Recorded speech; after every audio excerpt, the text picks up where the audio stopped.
రామలీలలు విను బాలమణి రంజిల్లు హృదయం కాచాయని రమణీయ శృతి సారవిరియని నీ మదిలో నమ్ము గిరినందిని సురసవెడలగ హనుమ జనుచుండగా సూచసింహిక మారుతిని మృంగగా సంచరించును సాగరం మందున జనడి వారల బట్టు కోపమున క్రూర ఛాయాగ్రహము నటగాంచెను మారుతి క్రోధమునంజంపెను రామలీలలు విను బాలమణి రంజిల్లు హృదయం కాచాయని రమణీయ శృతి సారవిరియని నీ మదిలో నమ్ము గిరినందిని గగనమ్మున బోవు పావని గాంచనపుడు త్రికూటాద్రిని స్వర్గముతో బోలిన దాని సౌందర్యమైన నగరిని ఊహించను లంకయనుచును ఉల్లాసములోన జందెను చిన్ననైన రూపముగనెను చేరెను పుర సమీపమునను అంతటనక ద్వారముగనెను కొంత తడవు అచట నిలిచెను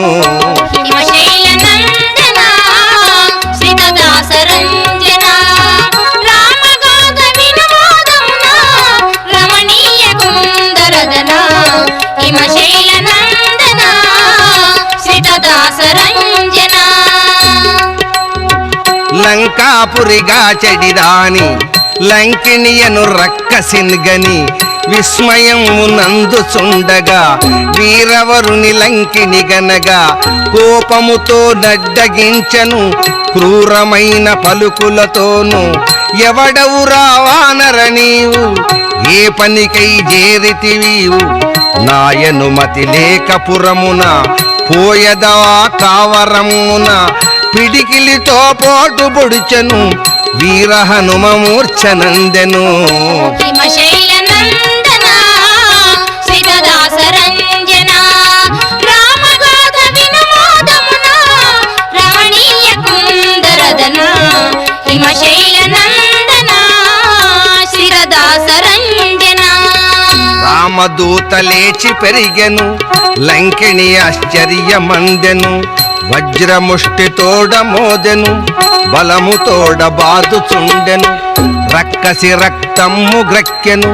రామదూత నిటుల వేడెను మహావీర మనవిని వినువా మన్నించుతు క్షణం ఆగుమా ఇంత దాకా నేనిట నుంటి నేనిప్పుడు బోవుచునుంటి మాట తెలిపి వెడలె లంకిణి కోటలోకి బోయ పావని రామ